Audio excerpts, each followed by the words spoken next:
In the forgotten corner of the Mojave Desert, where tumbleweeds dance past rusted airplane hangars and dreams go to die, 17-year-old Elian Cruz kneels beside a broken lawnmower engine. His calloused hands move with surgical precision, each tool an extension of his thoughts.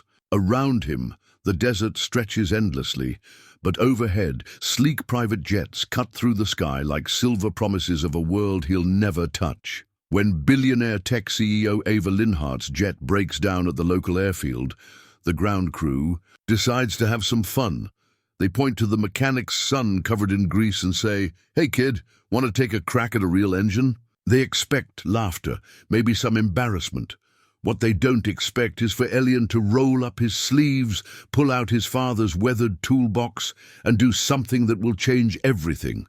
But what happens when genius meets opportunity in the most unexpected way? Before we jump back in, tell us where you're tuning in from.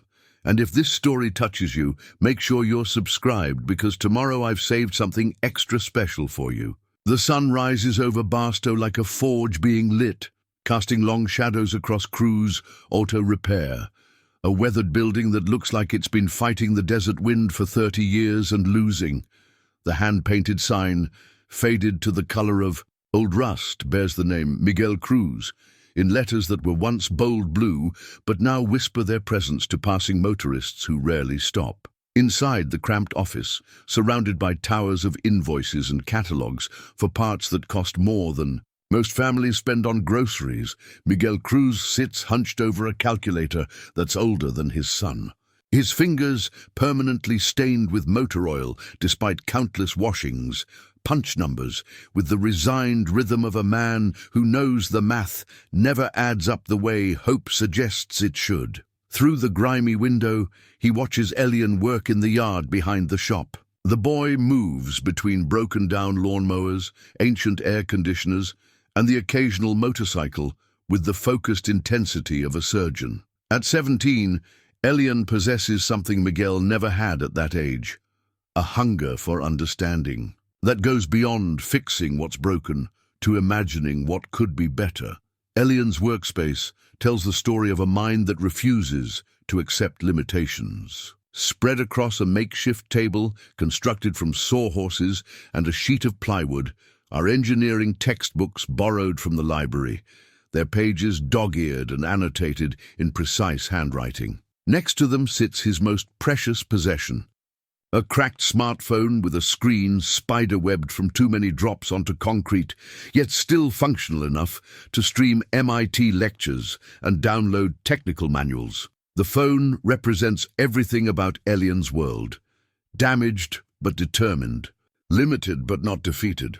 Through that fractured screen, he's absorbed more knowledge about thermodynamics, aeronautical engineering, and material science than most college juniors. He treats each YouTube video from professors at Stanford and Caltech like sacred scripture, taking notes in margins of notebooks he's filled and refilled until the binding surrenders.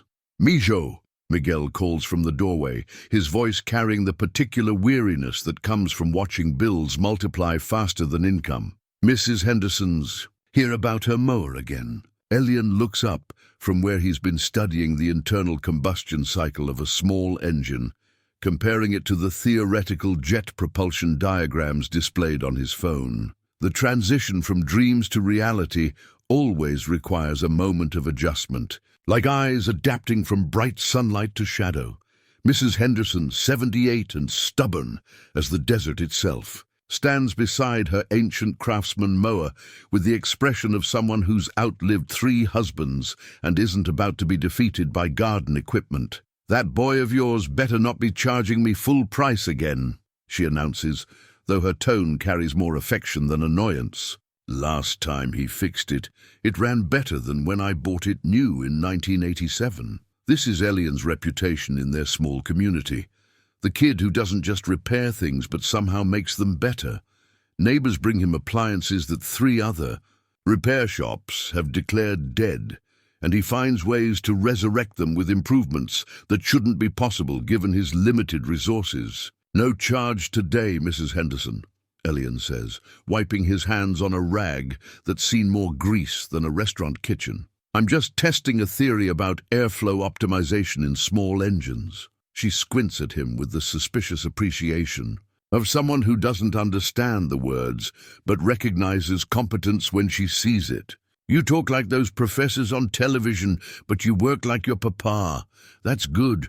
Don't lose the working part when you get smart enough to leave this place. The comment hangs in the desert air like heat shimmer. Everyone in town knows Elian is destined for something beyond Barstow. His high school guidance counselor, Ms. Rodriguez, stops by the shop monthly with college brochures and scholarship applications.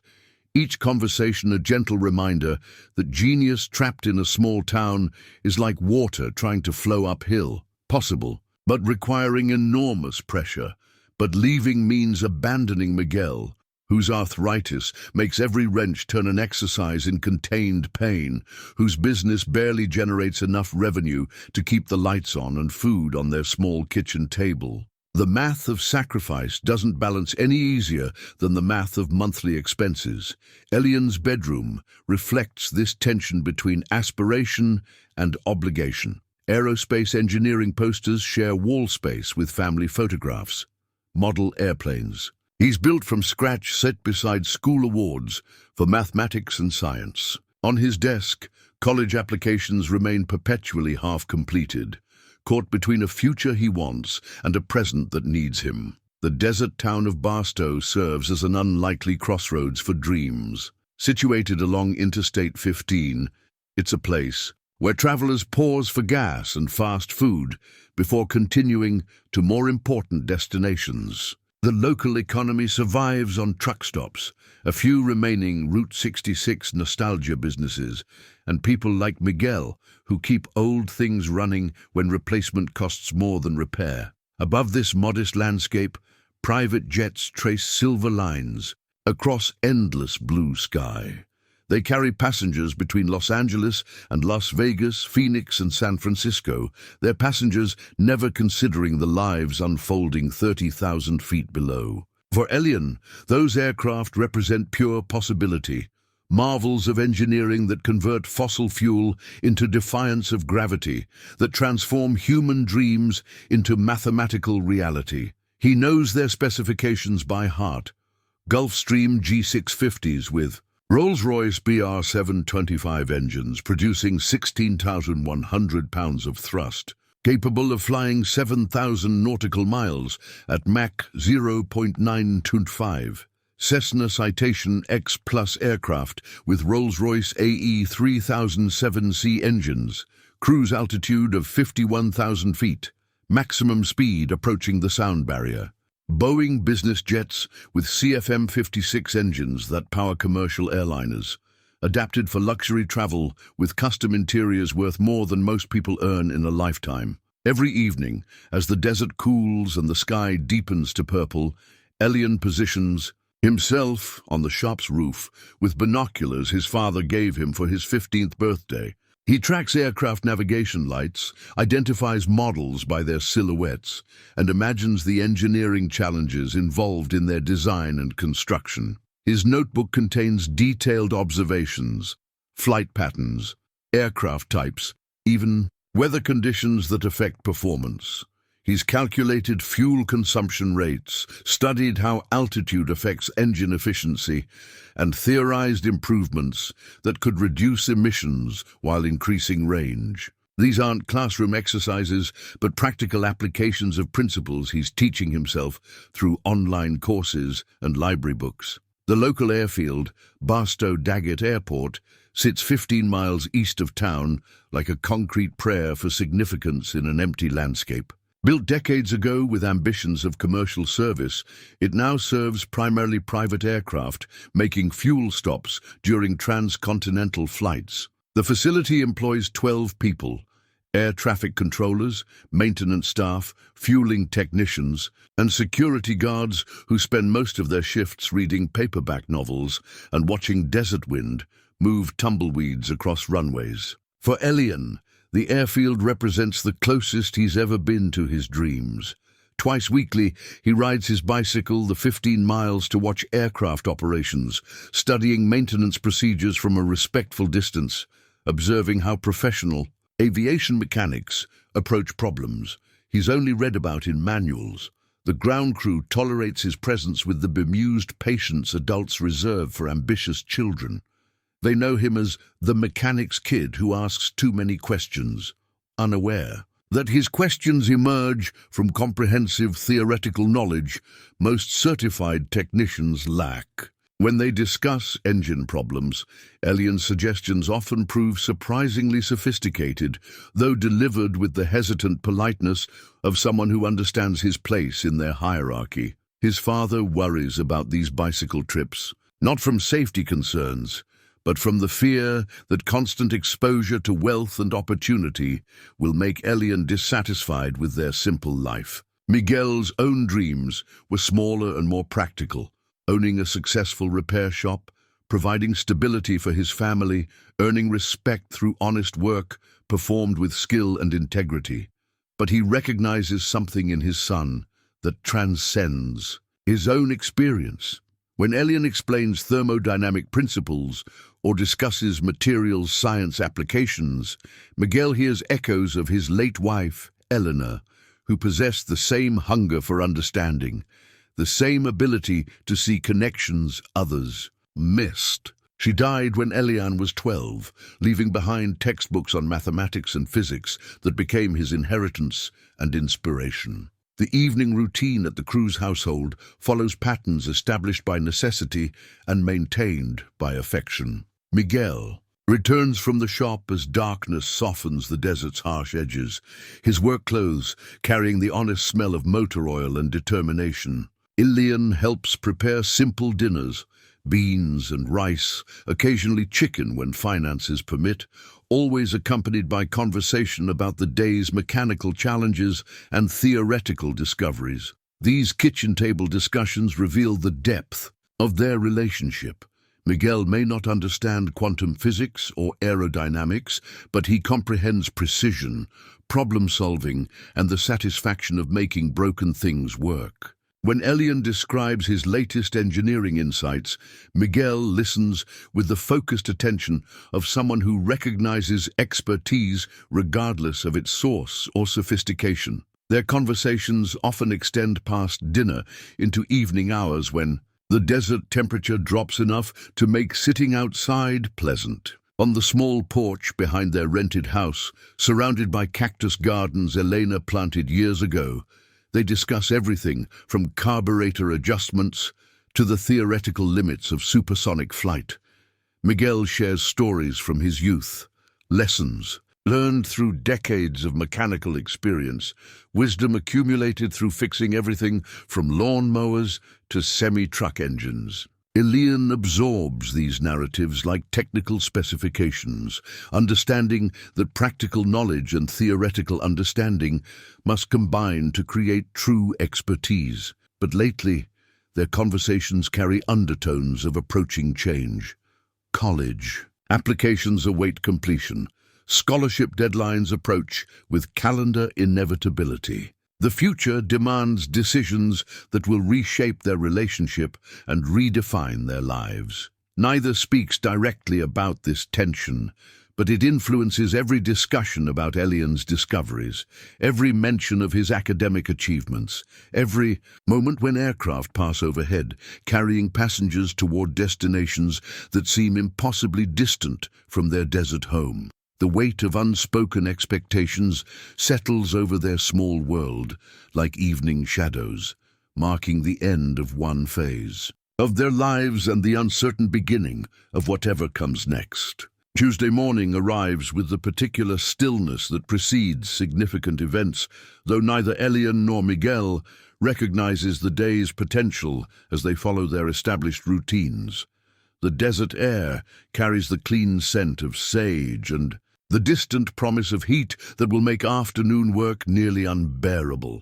Elian kneels beside Mrs. Rodriguez's ancient Toro mower, its engine displaying symptoms that would puzzle most mechanics but present themselves to him as a straightforward Case of carburetor float adjustment combined with ignition timing irregularities. His hands move with practiced confidence, while his mind processes the theoretical implications of small engine efficiency improvements. The sound reaches them first.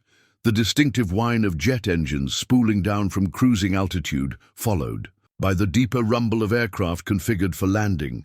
Both father and son pause in their work, automatically scanning the eastern horizon where aircraft approaching Barstow Daggett Airport typically become visible. What appears isn't the usual Citation or King Air that occasionally stops for fuel.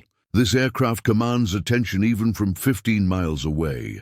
A Gulfstream G650ER in pristine white livery with subtle blue accent stripes, its swept wings and aggressive stance suggesting both luxury and performance that exists beyond normal. Experience.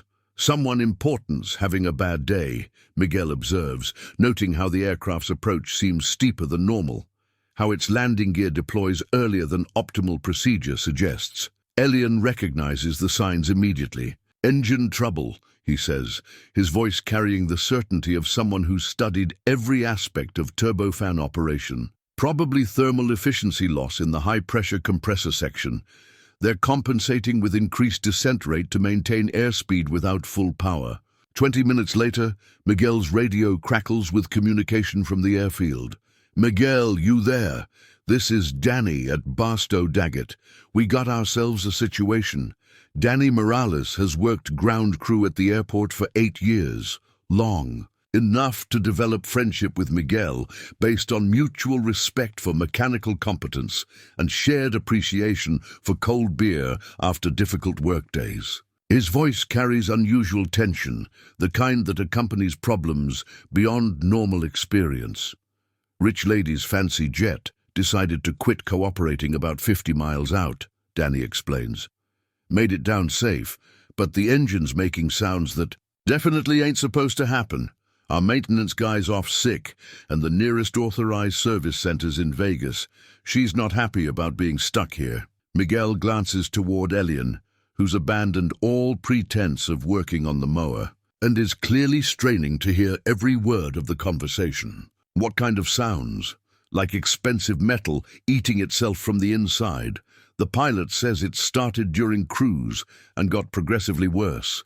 They're worried about catastrophic failure if they try to restart. The conversation continues with technical details that confirm Elian's initial diagnosis. High-pressure turbine section irregularities, possible bearing degradation, definitely not something that can be addressed with standard field maintenance procedures. "Tell you what," Danny continues, his voice carrying a familiar note of mischief that usually precedes questionable decisions. "Why don't you and that boy genius of yours come take a look? Maybe give us all a good laugh watching him try to figure out a real engine." The comment is intended as humor, but it carries undercurrents of local social dynamics that everyone understands. Elian is simultaneously celebrated and patronized by the community, respected for his obvious intelligence, but not quite taken seriously when it comes to real-world applications beyond lawnmower repair. Miguel considers the invitation, weighing professional curiosity against practical reality. "Danny, you know we don't have any business messing with aircraft that probably cost more than my shop's worth. Come on, Miguel. What's the worst that could happen? Kid gets to see a real turbofan. Up close. Maybe learn something about why he should stick to small engines." Elian's expression during this conversation reveals the complex emotions of someone presented with an impossible opportunity. His theoretical knowledge encompasses every aspect of turbofan operation, but the gulf between academic understanding and practical application has never seemed wider than at this moment. "Dad," he says quietly, his voice carrying careful control over excitement that threatens to overwhelm rational thought. "I'd like to see it, just to look.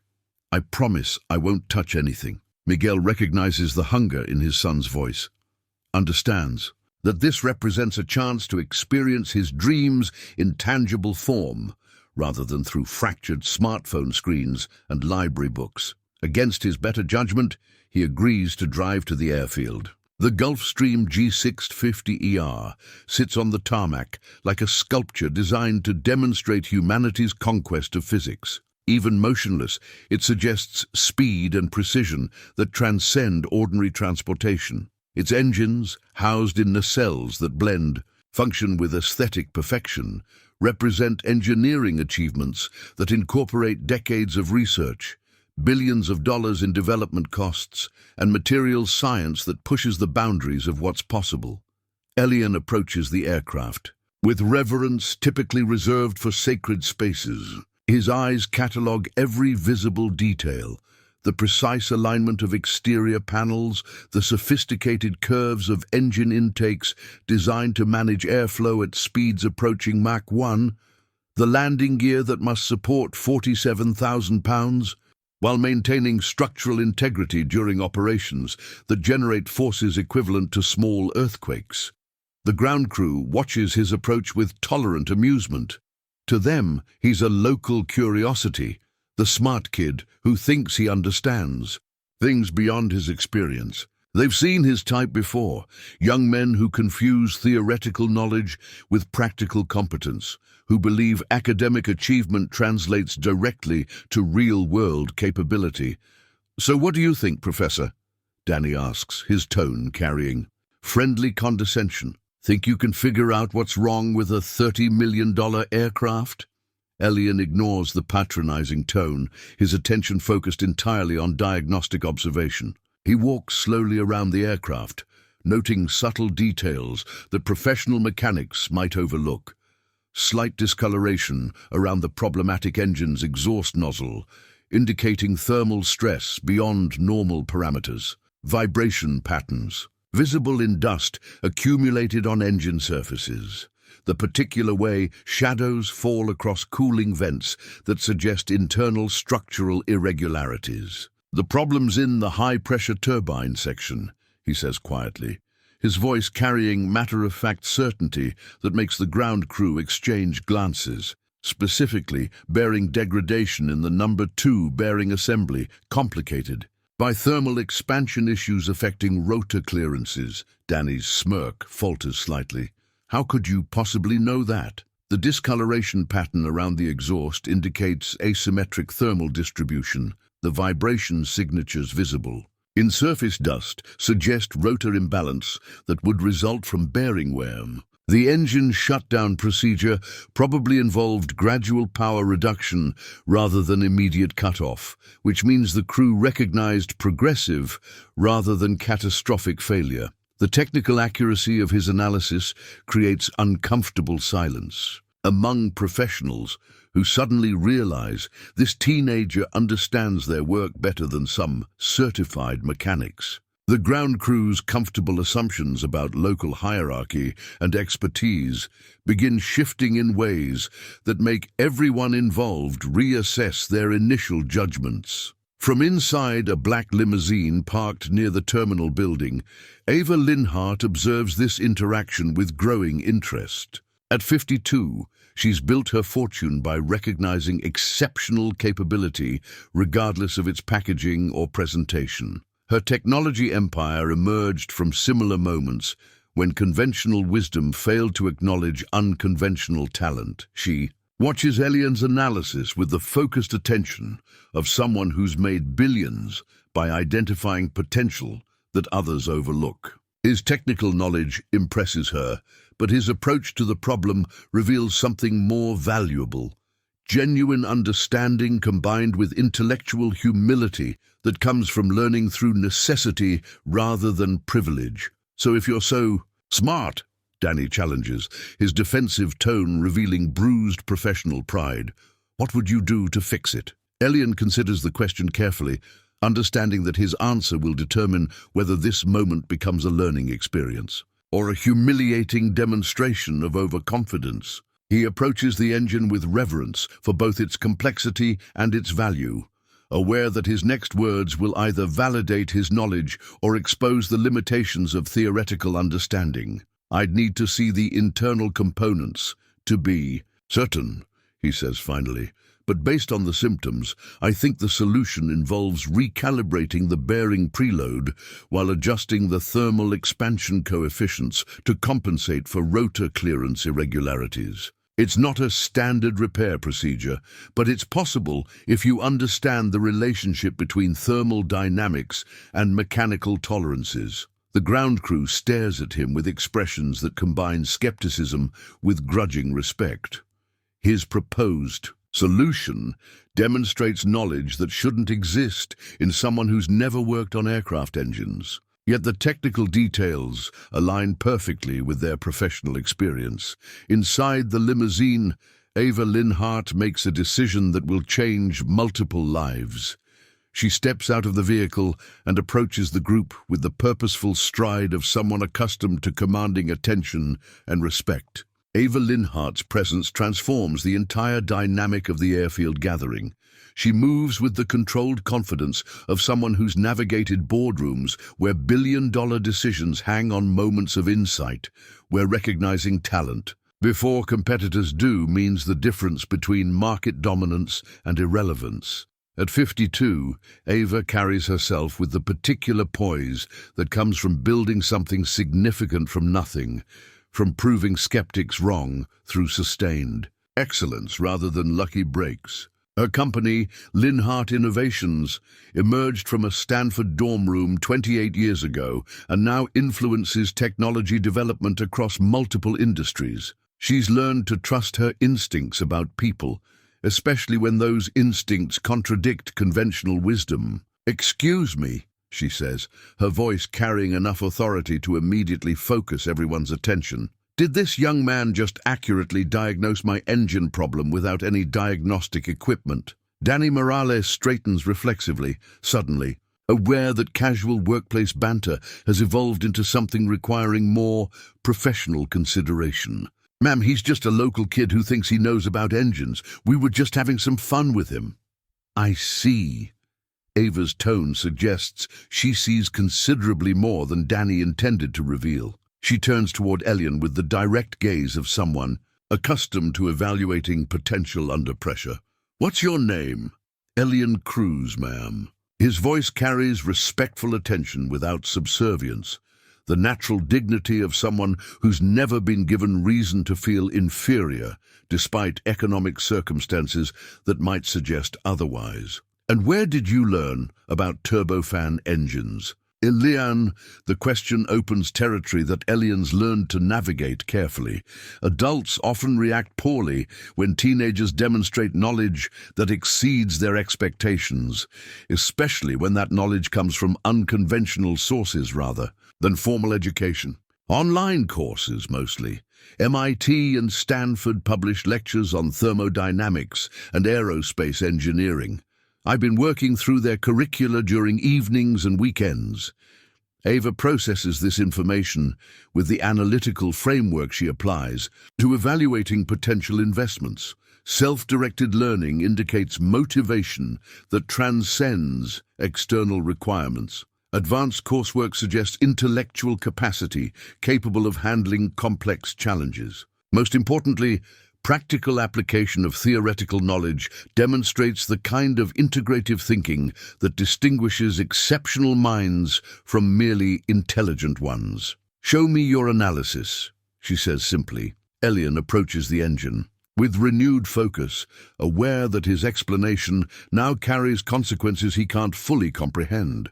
He begins with observable symptoms, connecting visual evidence to underlying mechanical principles with the systematic approach of someone who's learned to think rather than simply memorize. The thermal stress patterns around the exhaust nozzle indicate uneven heat distribution within the combustion chamber, he explains, pointing to discoloration that most observers would dismiss as normal operational residue.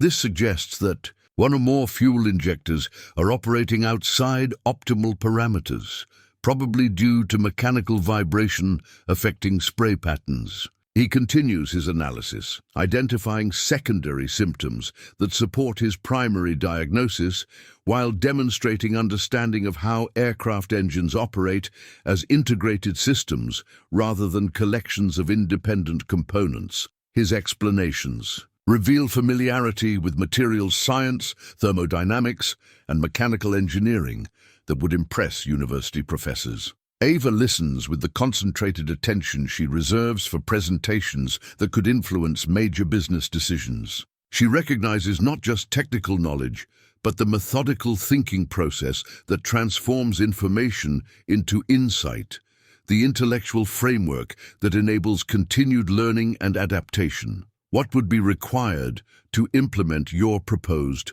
solution, she asks. Access to the engine compartment, precision measurement tools, and about 4 hours of careful adjustment work, Elian responds. The repair itself isn't complicated if you understand the relationship between thermal expansion and mechanical tolerances.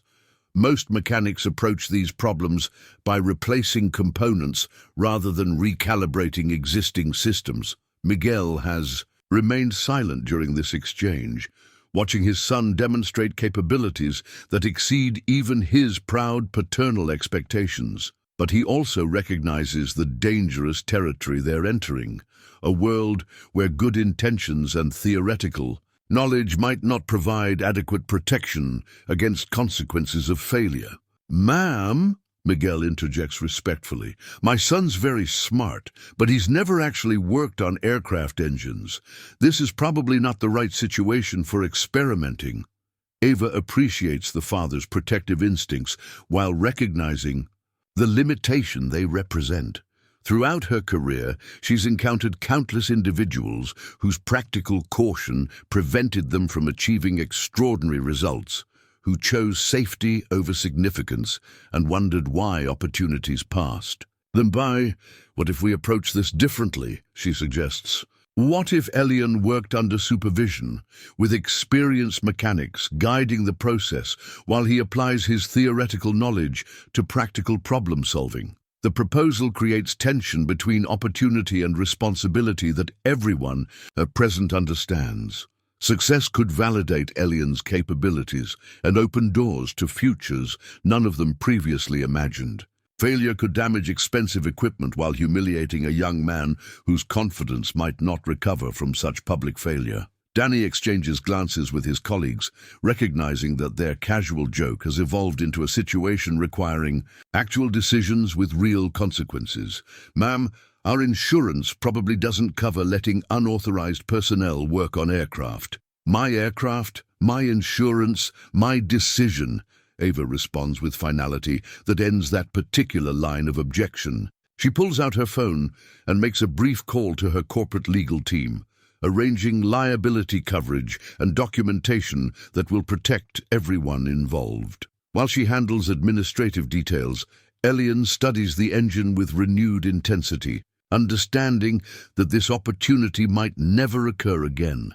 His mind processes every visible detail, correlating observations with theoretical knowledge, while planning step-by-step procedures for implementing his proposed solution. Miguel watches, his son with emotions that combine pride with profound anxiety.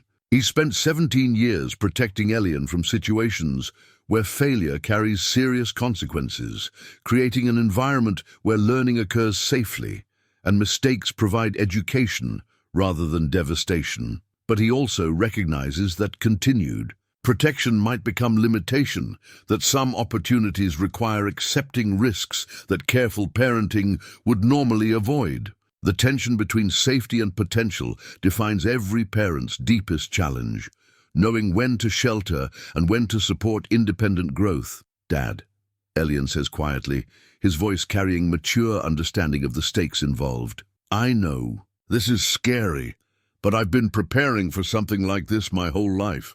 Even if I fail, I'll learn more in the next few hours than I could in months of reading textbooks." Ava ends her phone call and approaches the group with the satisfied expression of someone who's cleared administrative obstacles through superior resources and determination. Legal coverage is arranged. Insurance adjustments are complete. If Elian is willing to attempt the repair under professional supervision, we can proceed. She reaches into her briefcase and removes a small white business card with subtle holographic security features that shimmer when rotated toward light. The card bears minimal text, Ava Linhart, CEO, Linhart Innovations, followed by contact information that suggests access to resources most people never encounter. Regardless of how this repair proceeds, she says, extending the card toward Elian, I'd like to continue our conversation. Your approach to problem-solving interests me, and I think we might have things to discuss. Elian accepts the card with hands that tremble slightly, despite his efforts to maintain composure. The simple rectangle of cardstock represents validation from someone whose opinion carries weight in worlds he's only imagined. Acknowledgement that his self-directed education has prepared him for challenges beyond his current circumstances. The business card becomes a tangible symbol of possibility, a bridge between the world he knows and futures he's dreamed about but never considered achievable. Its presence in his pocket will influence every decision he makes over the coming hours, a reminder that exceptional performance can attract opportunities that transcend normal expectations. Miguel observes this exchange with the complex emotions of someone watching his child approach adulthood through circumstances he couldn't have anticipated or prepared for. The business card represents both validation of his son's abilities and recognition that their simple life together is approaching inevitable change. The next 2 hours unfold with the careful precision of a surgical procedure performed in front of an audience that includes both skeptics and believers. Elian approaches the Gulfstream's engine compartment with Danny Morales, providing supervision that gradually transforms from protective oversight to genuine collaboration. I've never seen anyone work like this kid, Danny admits to his colleagues as Elian methodically disassembles engine components with movements that combine reverence for the machinery with confidence born from deep understanding. He's explaining things about these engines that I never knew, and I've been doing this for 8 years. The repair process reveals the extent of Elian's preparation through years of self-directed study. He identifies each component by its proper technical designation, understands how materials respond to thermal stress, and demonstrates practical knowledge of precision measurement techniques that transform theoretical understanding into effective problem-solving. More importantly, his approach to the work reflects intellectual humility that impresses everyone observing. When uncertain about specific procedures, he asks questions that reveal both his knowledge and its limits. When Danny suggests alternative approaches, Elian listens with genuine attention rather than defensive pride, integrating professional experience with his theoretical foundation. The bearing preload needs adjustment of approximately 0.003 inches, Elian explains as he calibrates measurement tools with steady hands. Too loose and we get vibration that will cause rapid wear. Too tight and thermal expansion during operation will create stress fractures. The technical precision of his work gradually convinces the ground crew that they're witnessing something extraordinary. A teenager applying university-level knowledge to solve problems that challenge experienced professionals. Their initial skepticism evolves into respectful attention as Elian's modifications not only address the immediate problem, but improve overall engine efficiency. Ava watches this transformation with satisfaction that goes beyond solving her immediate transportation problem. She's built her fortune by recognizing potential that others overlook, by investing in capabilities before they achieve widespread recognition. Elian represents exactly the kind of unconventional talent that drives innovation in competitive industries. During a break in the repair work, she approaches Miguel with the direct communication style that served her well in complex business negotiations. Your son possesses extraordinary abilities. Has he applied to engineering programs? Miguel's response reveals the economic realities that constrain dreams regardless of intellectual capacity. We've looked at colleges, but the costs are challenging. Even with scholarships, there are living expenses, books, all the things that add up beyond tuition. What if those obstacles could be addressed? Ava asks. What if Elian had access to educational opportunities that matched his capabilities, without financial limitations? The conversation opens territory that Miguel has avoided confronting directly.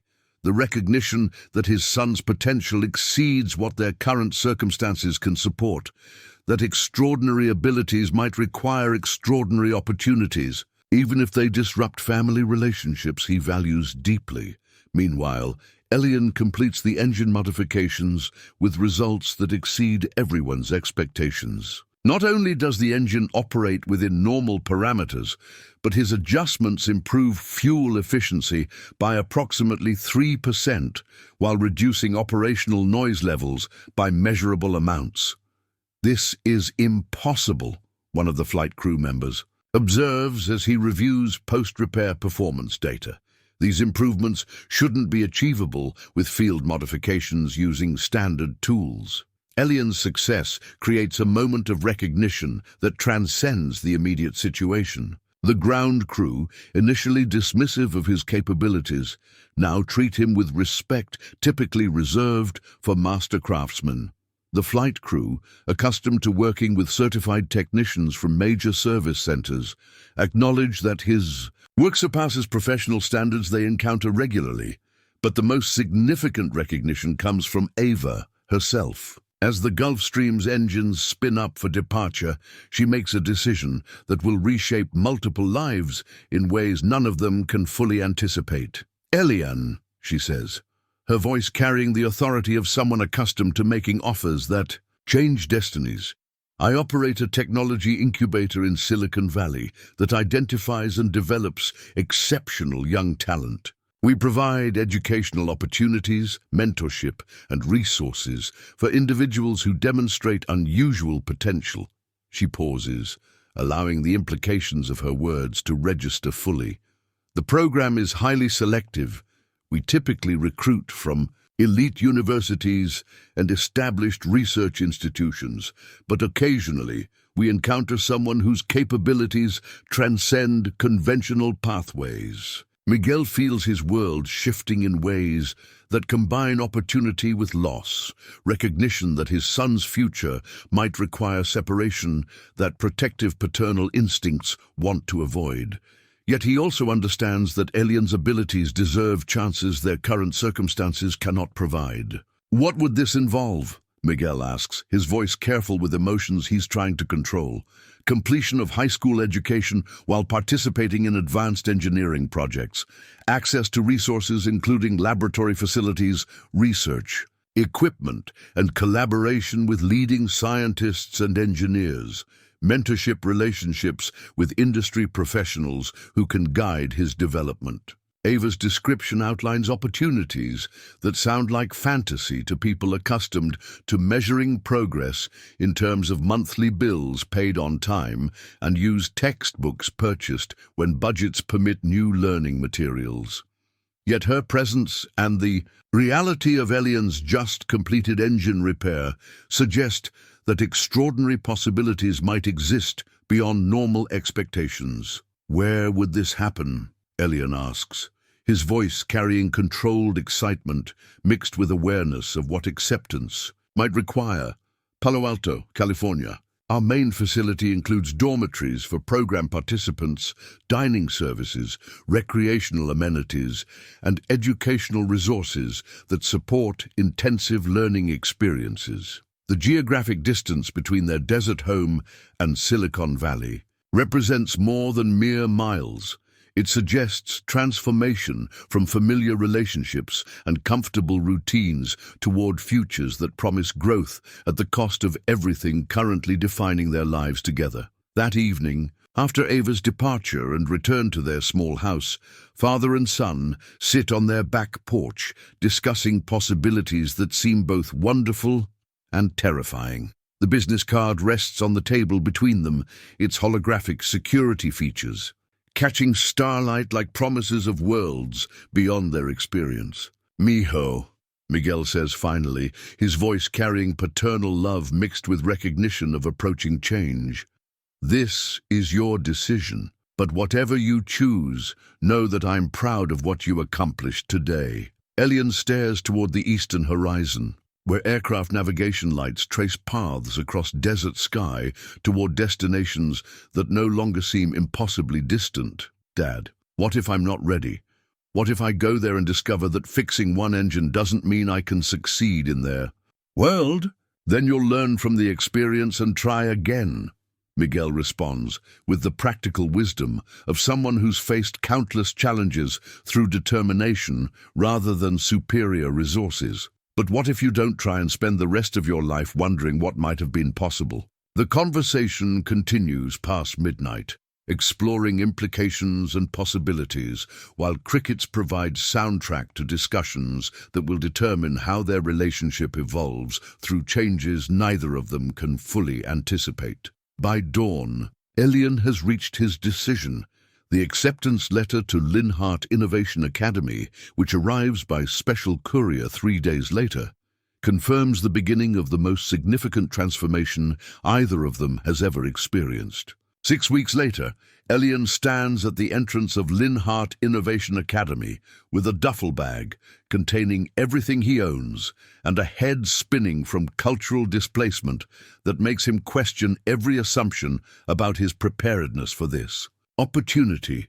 The campus spreads across 15 acres of manicured Silicon Valley landscape, where every building suggests the kind of resources most educational institutions can only imagine. The architecture itself intimidates: glass and steel, structures designed to inspire innovation while demonstrating the financial capacity that makes extraordinary education possible. Research laboratories with equipment worth more than entire school districts, dormitories that resemble luxury hotels, dining facilities that employ professional chefs rather than cafeteria workers serving reheated institutional food. But the most overwhelming aspect isn't the physical environment, it's the other students. 23 young people between ages 16 and 19, each representing intellectual achievement that earned admission to a program accepting fewer than 1% of applicants.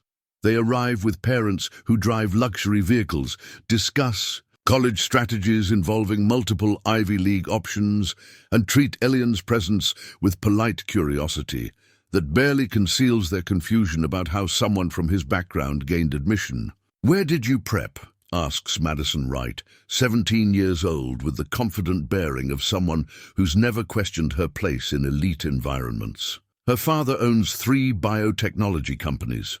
Her mother sits on Stanford University's Board of Trustees. Madison's academic resume includes published research in molecular biology and internships at companies most adults would consider career achievements. Elian's answer, Barstow High School, produces the kind of silence that follows social missteps. In conversations where everyone understands context, except the person who created the awkward moment, his classmates exchange glances that communicate volumes about their assumptions regarding his qualifications and their confusion about Ava's admission criteria.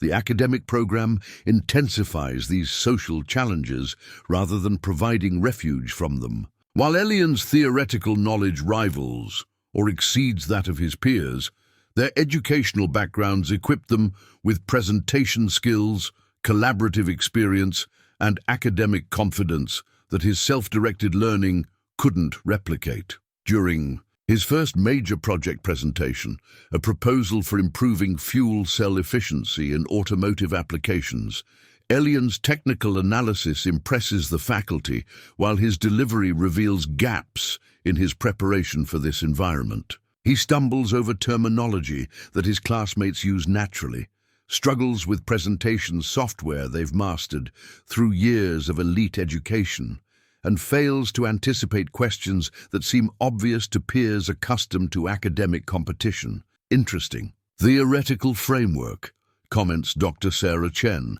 the Academy's Director of Advanced Engineering, after Elian's presentation concludes. But your implementation strategy lacks consideration of market factors and regulatory constraints that would affect real-world application. The criticism stings not because it's unfair, but because it highlights knowledge gaps that his desert town education couldn't address. His classmates understand business principles, regulatory environments, and market dynamics that never appeared in the MIT lectures he streamed on his cracked phone screen. More challenging than academic adjustments are the social dynamics that permeate every aspect of academy life. His classmates don't intentionally exclude him, but their conversations assume shared experiences he lacks. European vacations, private tutoring, cultural events, and family connections that provide context for their worldview. My dad's company is developing partnerships with Tesla for next-generation battery technology, mentions James Park during a casual lunch conversation. I'm thinking about spending summer break in their R&D facility, maybe contributing to their solid-state battery research. These casual remarks reveal the vast network of opportunity that privilege provides, connections that transform academic achievement into career advancement through relationships rather than competitive application processes. Elian begins to understand that intelligence alone might not provide sufficient preparation for success in environments where social capital matters as much as technical capability. His homesickness intensifies these challenges. Evening phone calls with Miguel become lifelines to identity and purpose that Silicon Valley's sophistication seems to diminish. The desert's honest simplicity feels increasingly attractive compared to academy life, where every interaction carries subtle competition and social positioning. How are you adjusting, mijo? Miguel asks during one particularly difficult conversation, his voice carrying paternal concern across geographical and cultural distance that seems to expand daily. It's challenging, Dad, Elian admits, struggling to articulate feelings that combine gratitude for unprecedented opportunity with doubt about his ability to succeed in this environment. Everyone here is brilliant, but they are also different from us. Sometimes I feel like I'm pretending to be someone I'm not. Miguel's response carries wisdom accumulated through decades of honest work in environments where competence matters more than credentials. Remember why you're there, son. Not to become like them, but to become the best version of yourself. Your value doesn't depend on fitting in. It depends on what you can contribute.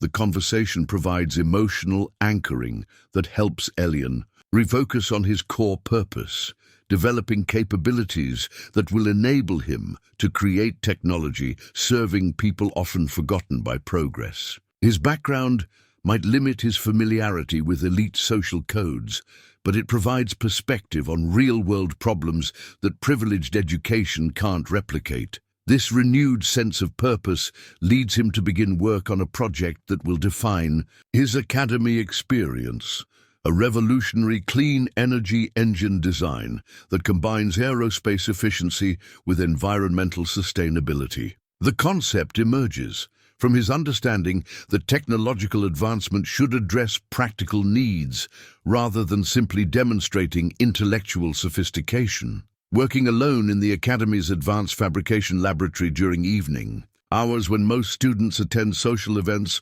or recreational activities, Elian begins developing prototypes that integrate principles from his successful aircraft engine repair with innovations that could transform multiple industries. The clean energy engine blueprint becomes his artifact of transformation, a physical representation of knowledge gained through hardship applied to problems that matter beyond academic achievement. Each technical drawing reflects not just engineering principles, but values inherited from a father who taught him that work should serve purposes greater than personal advancement. His project catches Dr. Chen's attention during a late-night laboratory visit. "Working late again, Elian?" she asks, noting the precision and creativity evident in his design development. "Yes, ma'am. This project feels important in ways that go beyond coursework requirements." Dr. Chen examines his blueprints with the expert eye of someone who's evaluated thousands of student projects throughout her career. What she sees impresses her not just for its technical sophistication, but for its integration of practical considerations with theoretical innovation. This approach to clean energy conversion shows remarkable promise, she observes. Have you considered submitting this work to the International Student Innovation Competition? The suggestion opens possibilities Elian hadn't considered, opportunities to present his work beyond academy walls, to receive recognition from professionals who evaluate projects based on merit rather than social background. The competition represents validation that his unconventional path to this opportunity doesn't disqualify him from achieving extraordinary results, but success also attracts attention that will complicate his academy experience in ways he can't anticipate, drawing him into conflicts that will test everything he's learned about maintaining integrity while navigating environments where stakes extend far beyond academic grades. 3 months into his academy experience, Elian's clean energy engine prototype begins attracting attention that extends beyond academic recognition into territories he never anticipated. Word of his revolutionary design spreads through Silicon Valley's tightly connected network of investors, engineers, and entrepreneurs who monitor emerging technologies for commercial potential. The breakthrough moment arrives during a routine project review when Dr. Chen invites Dr. Marcus Thompson, a consulting engineer from Prometheus Technologies, to evaluate student work. Dr. Thompson, a man whose career includes developing propulsion systems for major aerospace companies, examines Elian's prototype with the focused attention he typically reserves for multi-million-dollar research projects. This efficiency curve is remarkable, Dr. Thompson observes, studying performance data that demonstrates fuel consumption improvements of nearly 30% compared to conventional engines. How did you achieve these thermal management characteristics? Elian's explanation reveals the depth of innovation underlying his seemingly simple modifications. By integrating materials science principles with unconventional combustion chamber geometry, he's created a design that operates more efficiently while producing significantly lower emissions than existing technology. The key insight involves managing thermal gradients through strategic material placement, Elian explains, his confidence growing as he discusses technical details that represent months of careful development. Most engines treat heat as waste to be dissipated, but this design captures and redirects thermal energy to improve overall efficiency. Dr. Thompson's interest intensifies as he recognizes implications that could transform multiple industries. Aviation, automotive, marine propulsion, and stationary power generation could all benefit from technology that reduces fuel consumption while meeting increasingly strict environmental regulations. But Elian's success also creates unexpected complications. Madison Wright, whose molecular biology research has consistently earned top recognition throughout her academy tenure, begins questioning how a student from a non-elite background could develop innovations that surpass work by classmates with superior educational preparation. I've been researching his background, Madison confides to James Park during a conversation Elian overhears while working late in the laboratory. There's no record of him publishing research or participating in science competitions before arriving here. It doesn't make sense that he could suddenly develop breakthrough technology. Her suspicion reflects broader tensions within elite academic environments where achievement often correlates with privilege, where students struggle to accept that exceptional capability can emerge from unconventional circumstances. Madison's doubt isn't necessarily malicious, but it reveals assumptions about merit and preparation that make Elian's success seem impossible rather than extraordinary. These social challenges coincide with external pressures that threaten to overwhelm his focus on meaningful work. Dr. Thompson's enthusiastic evaluation reaches colleagues at Prometheus Technologies, a defense contractor specializing in military applications for advanced propulsion systems. Their interest in Elian's design centers on potential weapons applications rather than the clean energy purposes that motivated his research. We'd like to discuss licensing arrangements for your engine technology, explains Corporate Development Director Lisa Chang during a meeting that catches Elian unprepared for adult business negotiations. Our preliminary analysis suggests significant military applications that could generate substantial licensing revenue. The conversation reveals ethical complexities that his desert town upbringing didn't prepare him to navigate. Prometheus Technologies offers financial compensation that would eliminate his family's economic struggles while providing resources for continued research and development. But their intended applications contradict everything about his motivation for developing clean energy technology. I appreciate your interest, Elian responds carefully, understanding that his next words will influence relationships and opportunities in ways he can't fully predict. But I developed this technology to address environmental challenges, not to create more efficient weapon systems. Lisa Chang's reaction reveals corporate attitudes toward idealistic young inventors who haven't yet learned to separate personal values from business opportunities. Mr. Cruz, technology itself is neutral. How others choose to apply your innovations isn't your responsibility once you've received appropriate compensation for your intellectual property.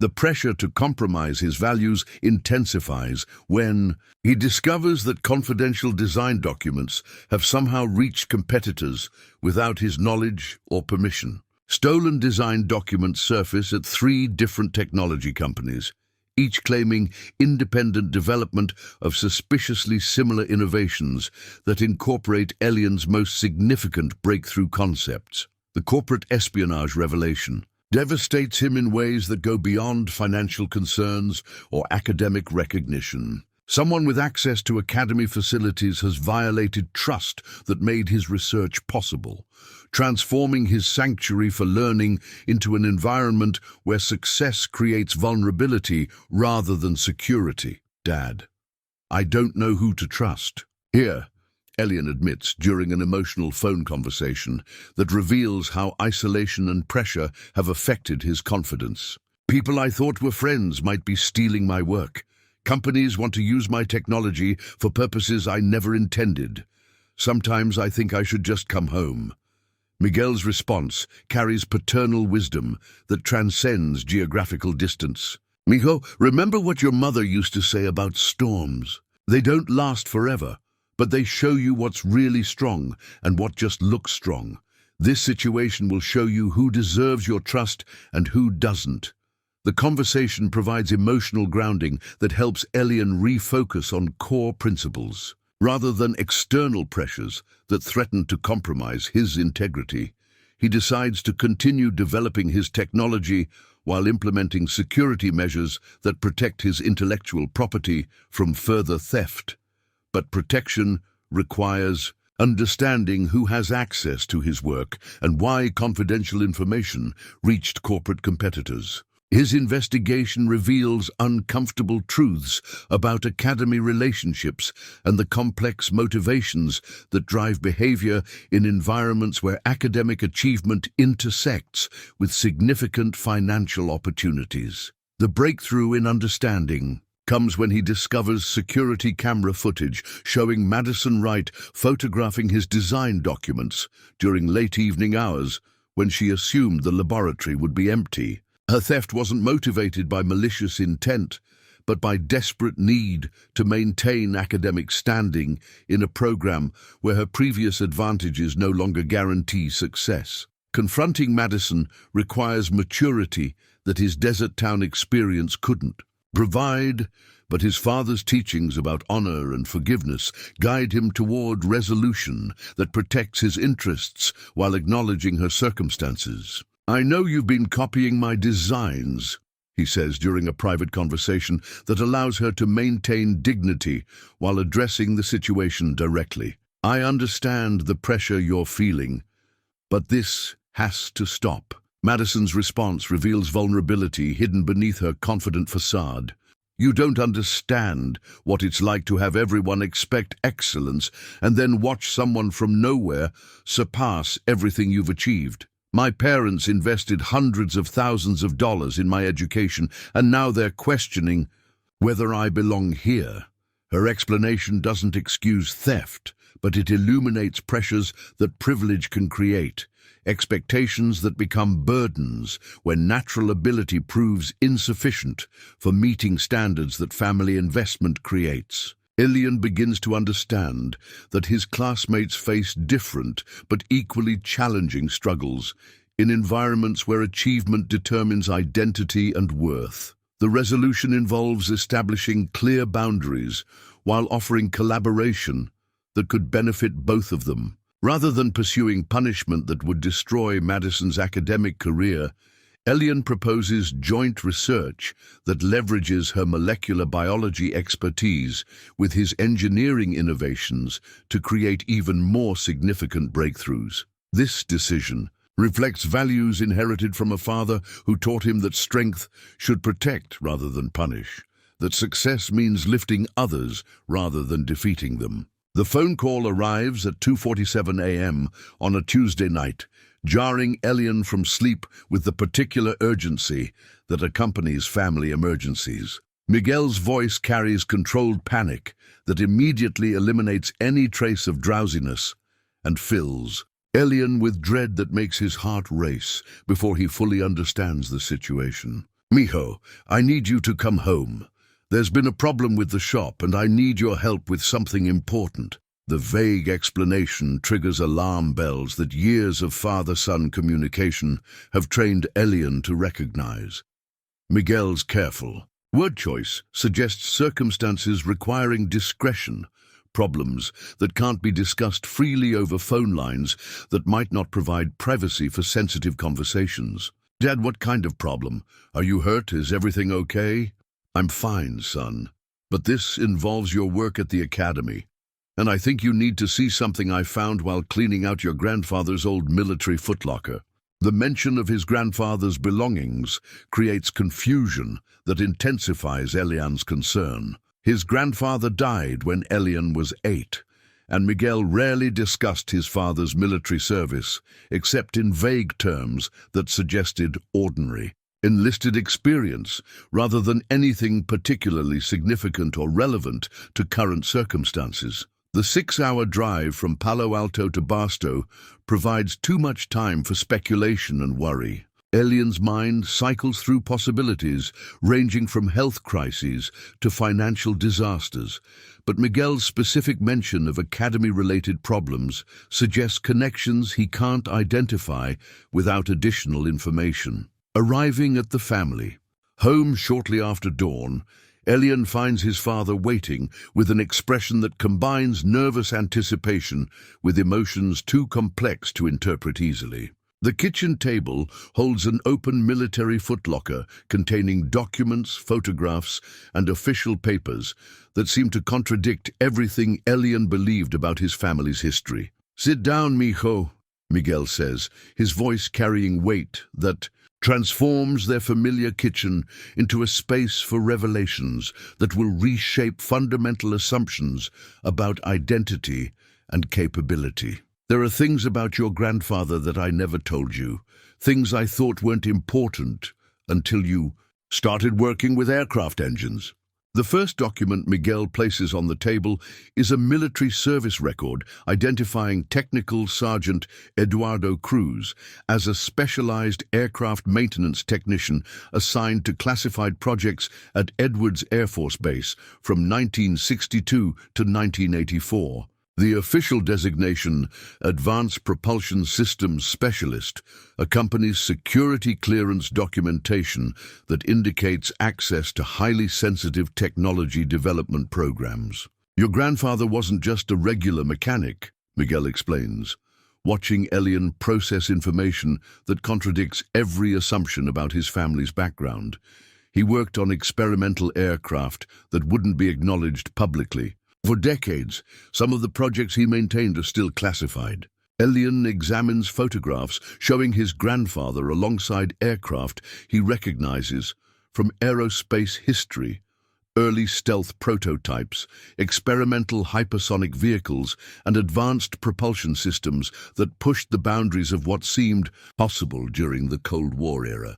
Eduardo Cruz appears in these images not as subordinate support personnel, but as someone whose expertise influenced critical engineering decisions. The most significant revelation emerges from technical notebooks filled with Eduardo's handwritten observations about advanced engine design principles, thermal management strategies, and efficiency improvements that directly parallel innovations Elian developed independently at the Academy. The similarity isn't coincidental. It represents inherited insight that flows through genetic and cultural transmission in ways that formal education can't replicate. "This is impossible," Elian whispers, studying diagrams that mirror his own breakthrough concepts with accuracy that seems to violate causality. "These designs are almost identical to my clean energy engine modifications." Miguel's explanation reveals family history that illuminates everything about Elian's natural understanding of complex engineering principles. "Your grandfather came home every night talking about thermal dynamics and combustion efficiency, concepts that seemed like magic to me, but apparently made perfect sense to you. He used to say that aircraft engines were just controlled explosions that needed better management." The technical notebooks contain more than theoretical observations. They include practical solutions to engineering challenges that military secrecy prevented Eduardo from implementing or publishing.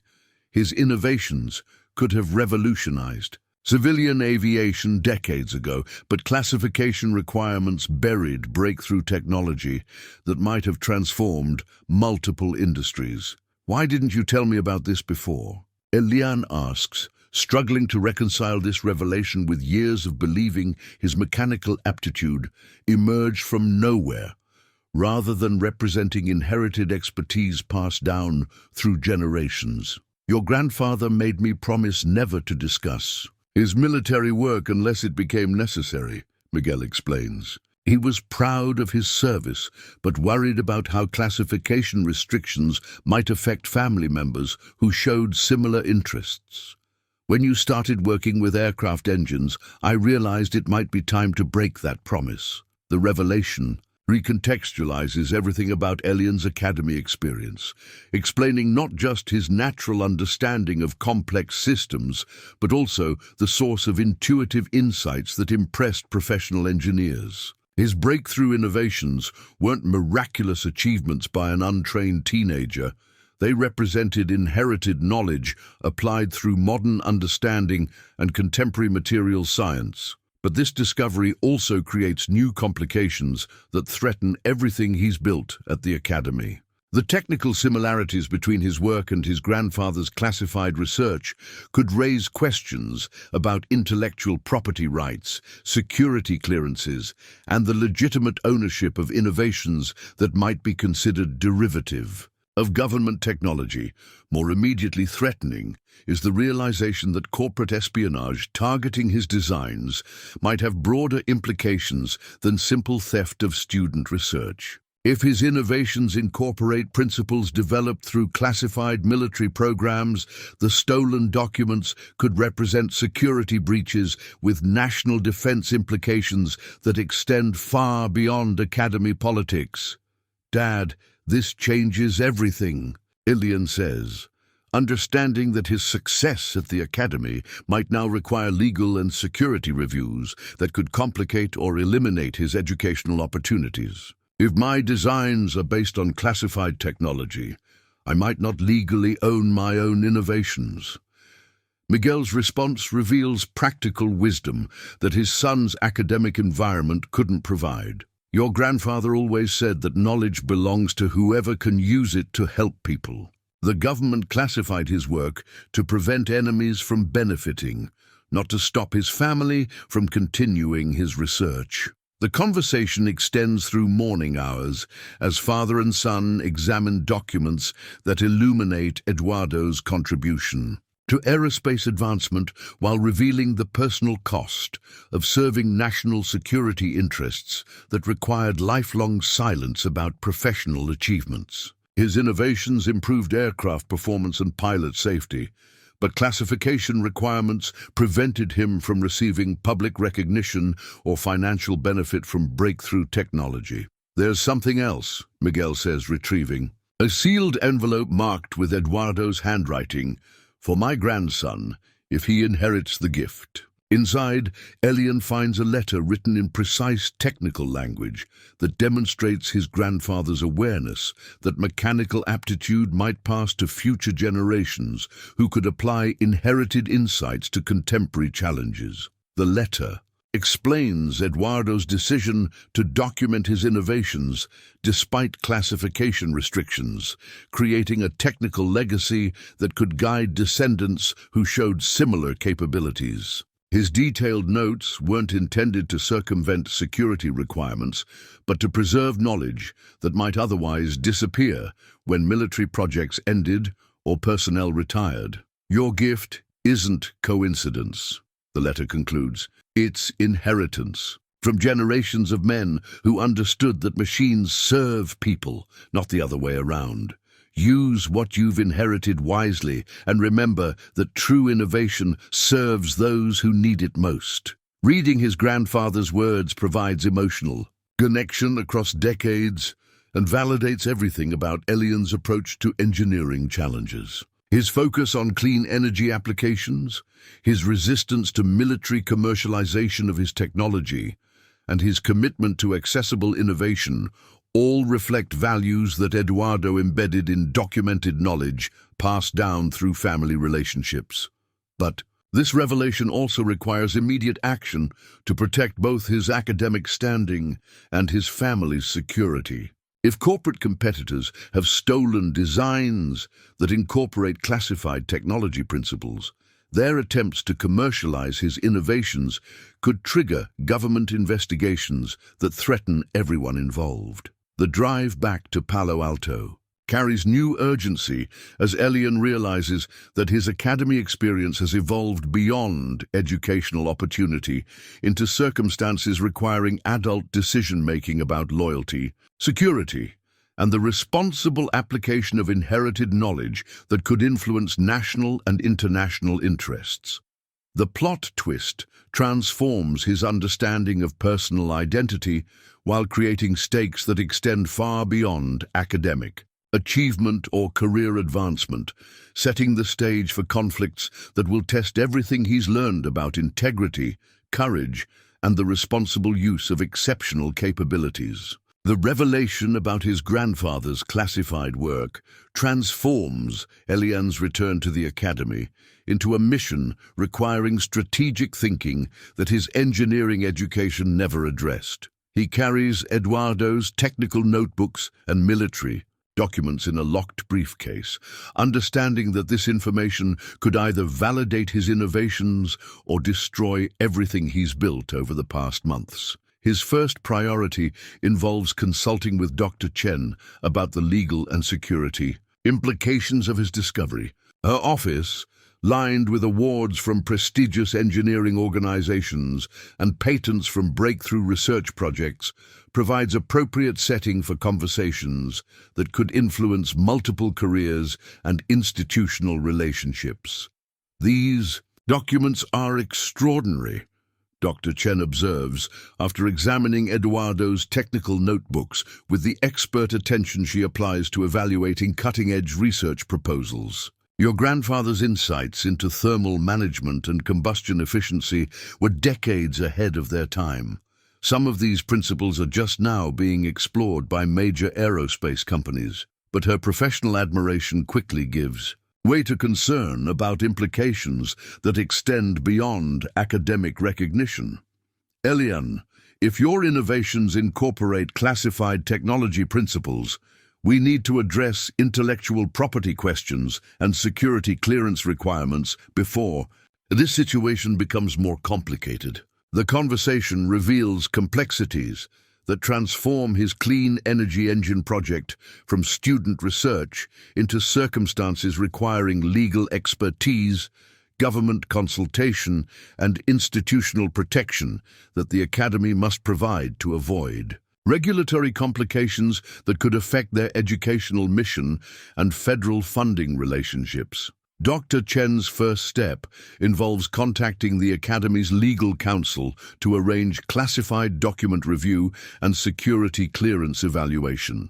Her second step requires more delicate navigation, informing Ava Linhart about developments that could affect the Academy's reputation and Elian's continued participation in their program. Ava's response to this briefing demonstrates the strategic thinking that built her technology empire while revealing protective instincts that extend beyond business calculations to genuine concern for Elian's well-being and future opportunities. We need to get ahead of this situation before external parties force our response, Ava decides, with characteristic directness that transforms potential problems into manageable challenges through superior resources and careful planning. I'm arranging consultations with security specialists and intellectual property attorneys who understand both classified technology protocols and civilian innovation rights. But while Academy leadership addresses legal and security concerns, Elian faces more immediate challenges related to the upcoming International Student Innovation Competition that could provide public validation of his work or create exposure that compromises sensitive technology relationships. The competition represents everything he's worked toward during his Academy experience. An opportunity to present his clean energy innovations to professional engineers, potential investors, and academic institutions that could shape his career trajectory. Withdrawal would eliminate recognition that might never become available again, but participation could expose classified technology principles to international scrutiny that government agencies might consider security breaches. Working with Miguel, who travels to Palo Alto to collaborate on final prototype development, Elian attempts to modify his engine design to eliminate specific elements that directly incorporate Eduardo's classified innovations while maintaining performance improvements that justify continued research and development. The father-son collaboration reveals how inherited knowledge flows through relationships that transcend formal education. Miguel's practical experience with mechanical systems, combined with his understanding of Eduardo's approaches to problem-solving, enables insights that help Elian distinguish between his own innovations and inherited concepts that might require security protection. Your grandfather always said that the best engineering solutions feel obvious after someone explains them, Miguel observes while examining Elian's modified prototype designs. But the hard part is seeing what seems obvious to others who understand the principles involved. Their work sessions extend through long evening hours as they systematically review every component, every technical specification, and every performance characteristic that could connect Elian's innovations to his grandfather's classified research. The process requires intellectual honesty that forces them to acknowledge how much of his breakthrough technology relies on inherited insight rather than independent discovery. But this analysis also reveals aspects of Elian's work that represent genuine innovation beyond anything Eduardo documented. His application of modern materials science, his integration of environmental considerations with performance optimization, and his development of manufacturing techniques that could make advanced technology accessible to civilian markets all demonstrate original thinking that builds upon inherited knowledge without duplicating classified research. The competition prototype becomes a synthesis of family legacy and contemporary innovation, technology that honors Eduardo's contributions while establishing Elian's independent capability. To advance engineering science through approaches that address current challenges rather than simply replicating past achievements. Meanwhile, The corporate espionage situation intensifies as companies that acquired stolen design documents begin announcing breakthrough innovations that suspiciously parallel Elian's work. Prometheus Technologies files preliminary patents for propulsion improvements that incorporate his thermal management strategies, while two other firms claim independent development of efficiency modifications that mirror his most significant technical achievements. They're trying to establish prior art claims that could invalidate your intellectual property rights, explains patent attorney Sarah Martinez during emergency consultations arranged by Ava's legal team.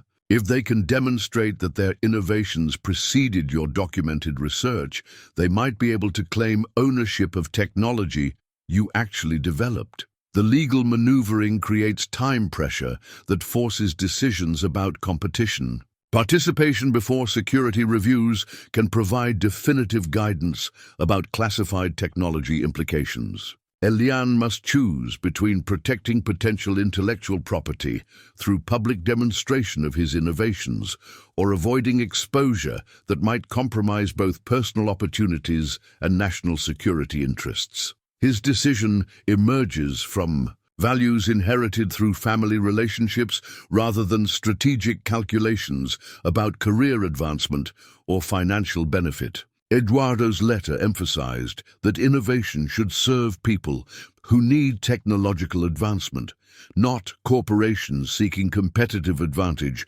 through superior legal resources or political connections. "I'm going to compete," Elian announces, during a family conference call that includes Miguel, Dr. Chen, and Ava. "If my technology can help address environmental challenges, then hiding it to protect patent rights defeats the purpose of developing it in the first place." The decision requires extensive preparation that goes beyond technical readiness to include security protocols, legal protection strategies, and communication plans that could influence how his innovations are perceived by professional audiences, who will evaluate both technical merit and practical applications.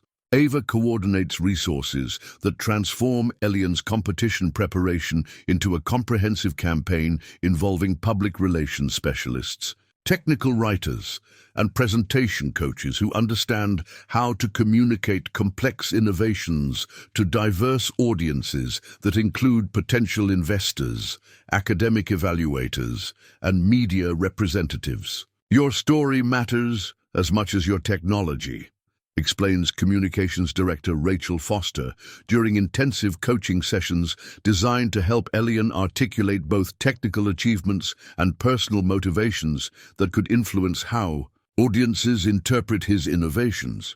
People need to understand not just what you've accomplished, but why it matters and how it could benefit society.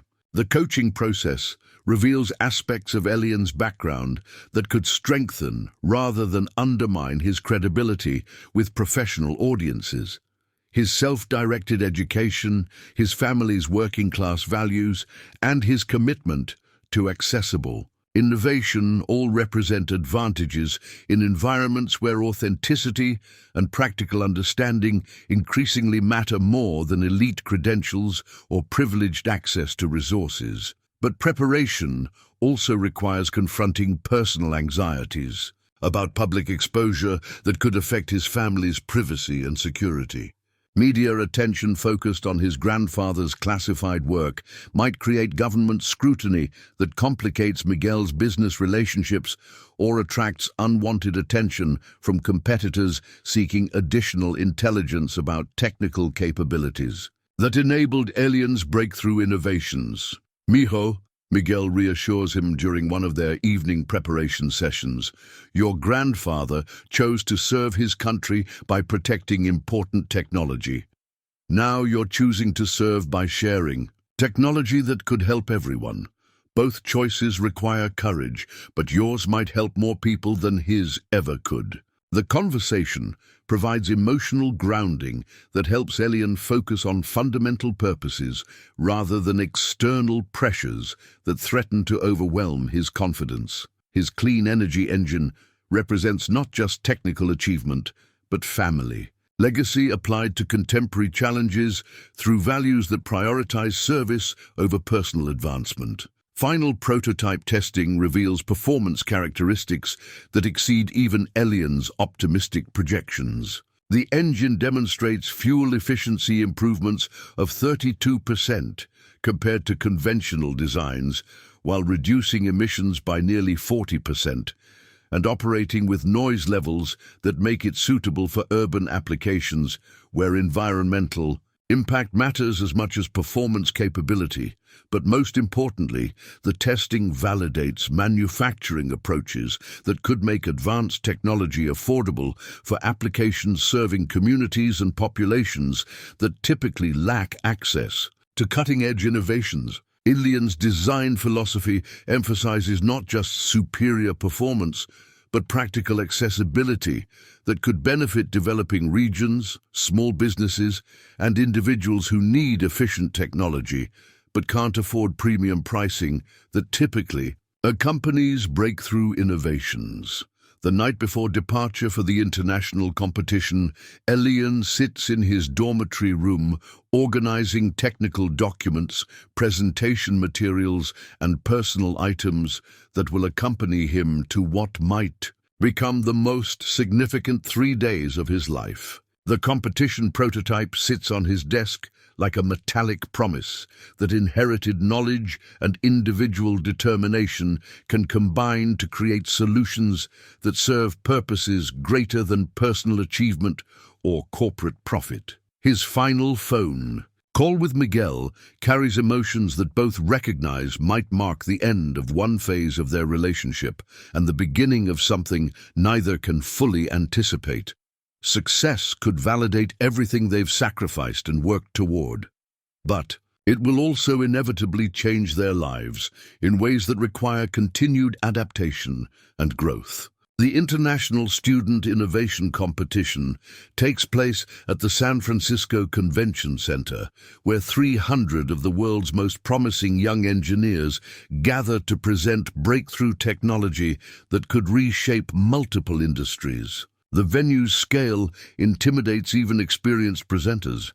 Exhibition halls that stretch beyond easy sight, demonstration platforms equipped with sophisticated testing equipment, and audience seating that accommodates thousands of evaluators, including Nobel laureates, Fortune 500 executives, and government research directors. Elian arrives at the competition stage with his prototype engine secured in a custom transport case that Miguel helped design to protect delicate components during travel while providing easy access for demonstration purposes. The weight of the case reminds him that he's carrying not just months of personal work, but generations of family knowledge applied to contemporary challenges that could influence environmental policy and technological development worldwide.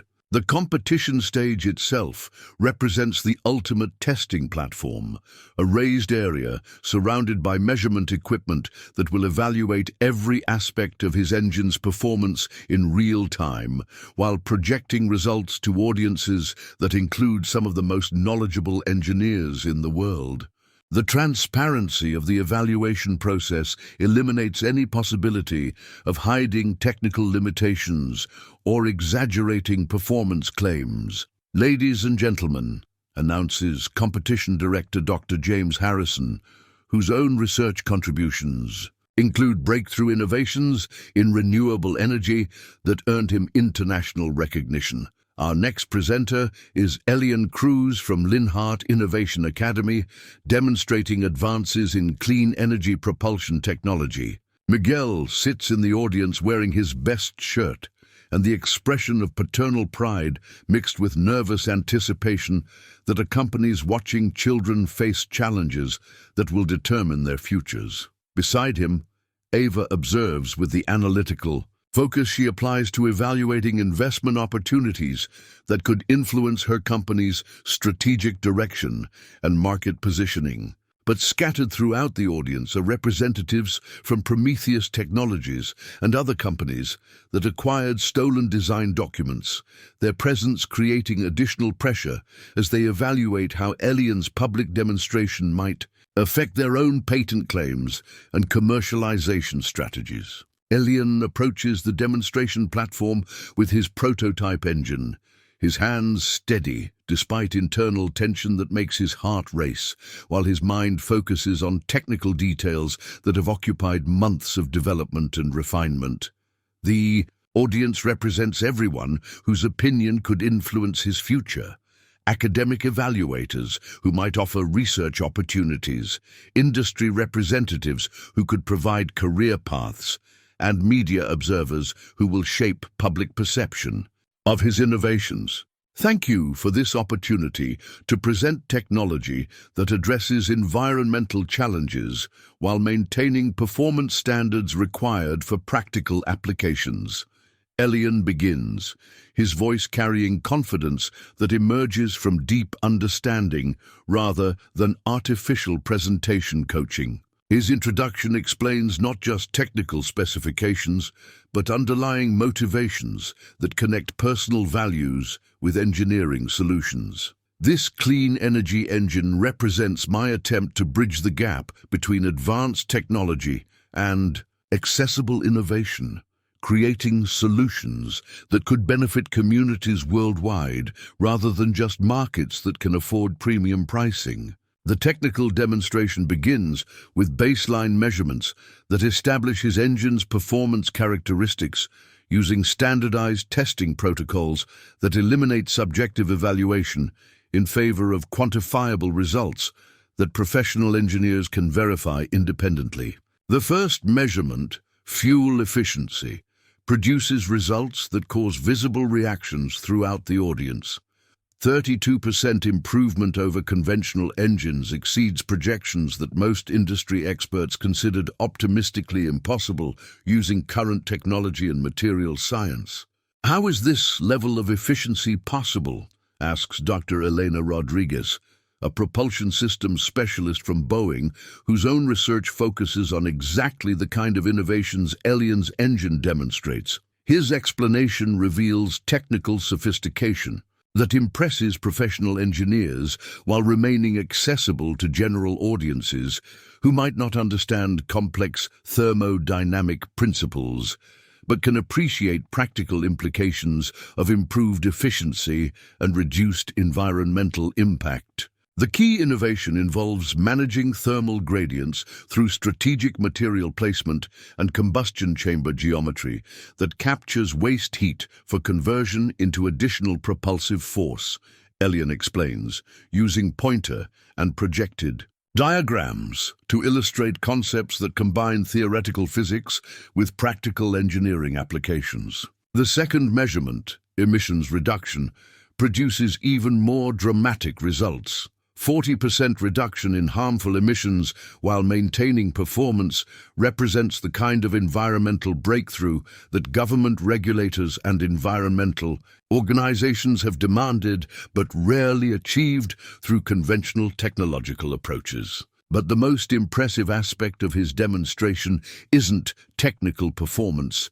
It's the manufacturing cost analysis that reveals how his innovations could be produced using existing industrial infrastructure without requiring specialized materials or production techniques that would make advanced technology accessible only to premium markets. Manufacturing cost estimates suggest this technology could be implemented in developing regions and small-scale applications where advanced engineering typically remains unavailable due to economic constraints, Elian continues, addressing practical considerations that distinguish his work from academic research that ignores real-world implementation challenges. The audience's reaction intensifies as professional evaluators recognize implications that extend beyond technical achievement to potential social and economic impact that could influence millions of lives worldwide. Environmental benefits combined with accessibility represent exactly the kind of innovation that addresses global challenges rather than simply demonstrating intellectual sophistication. Dr. Harrison's expression reveals growing excitement as he recognizes that Elian's presentation represents not just student achievement, but potential breakthrough technology that could influence industry standards and environmental policy development at national and international levels. The real-time performance data continues streaming across projection screens that display results too impressive for skeptical audiences to dismiss as measurement error or presentation manipulation, establishing credibility that forces even competitors to acknowledge the significance of what they're witnessing. The judge's deliberation period stretches across 45 minutes that feel like hours to everyone whose future depends on their evaluation. Professional engineers from 12 countries analyze technical data, verify performance measurements, and debate implications of innovations that could influence multiple industries while reshaping environmental policy and technological accessibility worldwide. Elian sits in the competitor waiting area, surrounded by other young innovators whose own breakthrough technologies represent years of dedicated research and development.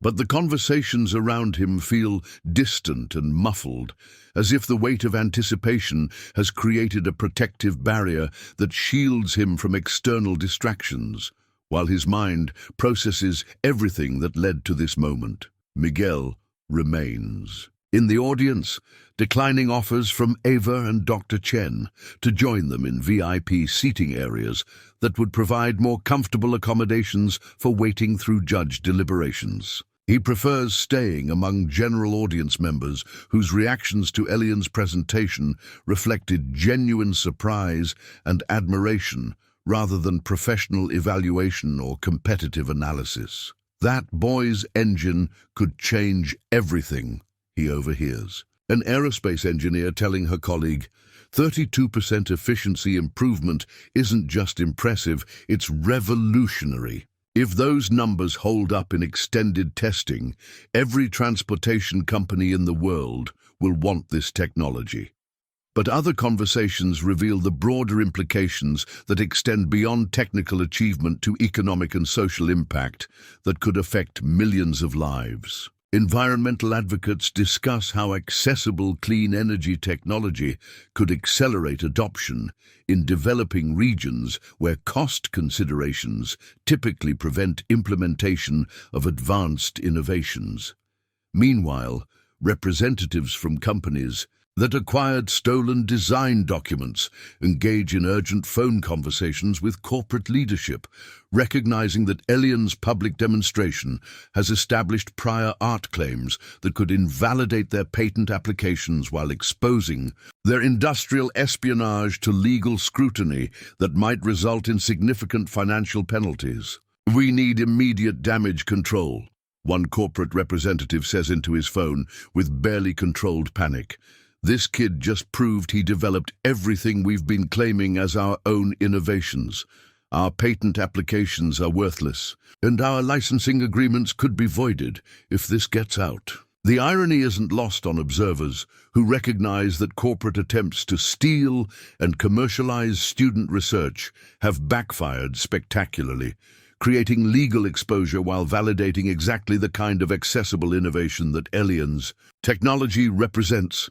Dr. Harrison returns to the main stage with the judges' panel, their expressions revealing the gravity of decisions that could influence not just individual careers, but technological development and environmental policy at national and international levels. The audience's attention focuses completely on the announcement that will determine whether months of work and family sacrifice have achieved their intended purpose. In 28 years of evaluating student innovations, Dr. Harrison begins, his voice carrying weight that transforms routine competition results into historical significance. "We have rarely encountered technology that combines technical excellence with social impact potential at the level demonstrated today."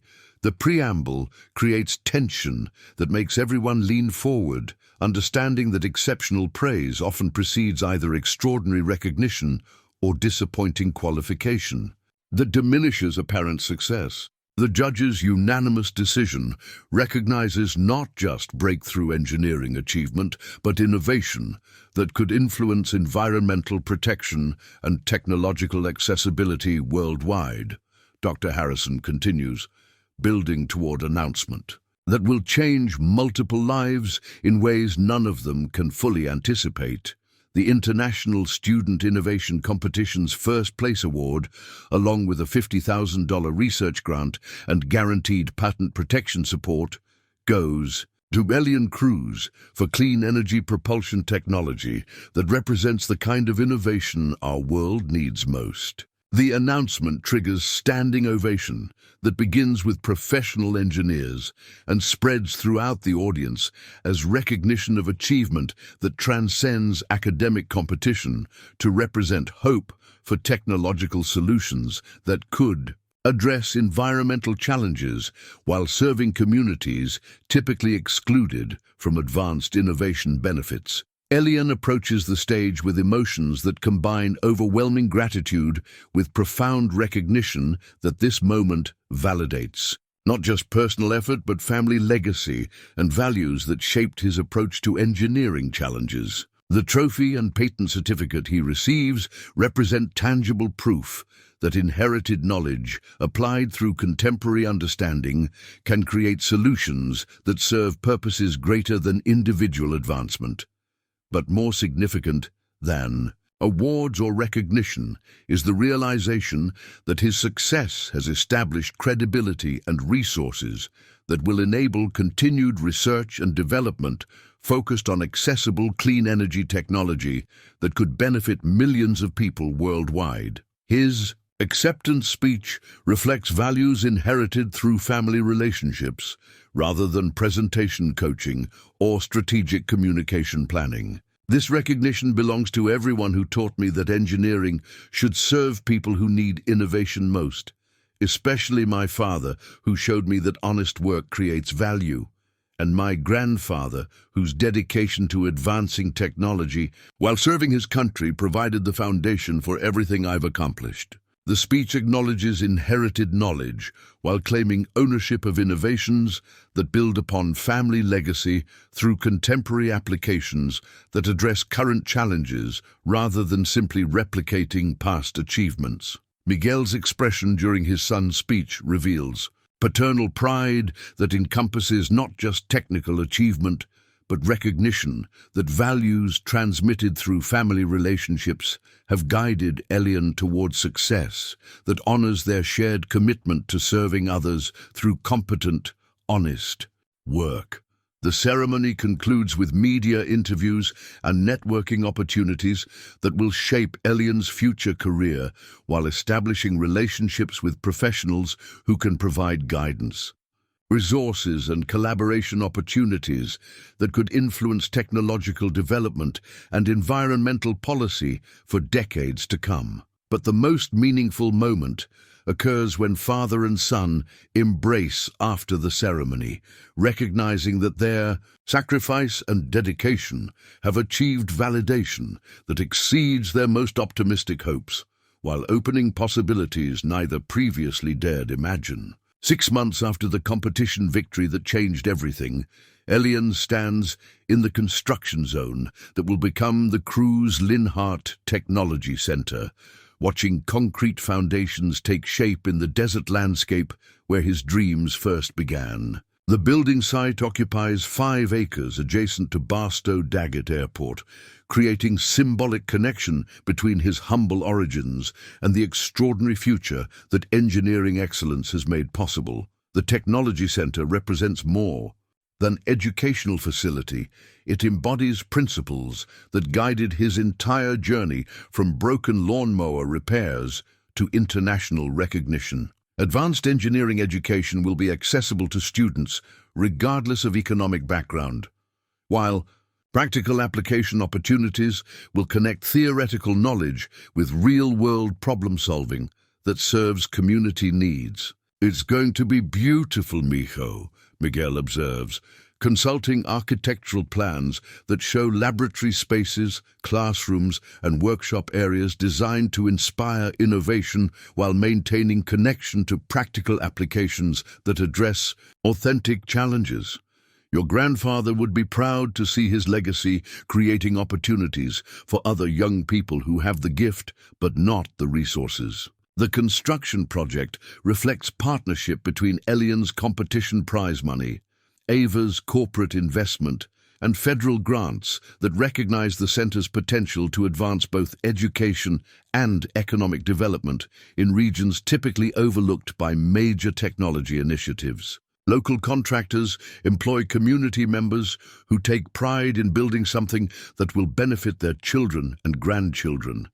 Elian's life has transformed in ways that exceed his most optimistic projections, while maintaining connection to values and relationships that shaped his character during years when dreams seemed impossible rather than inevitable.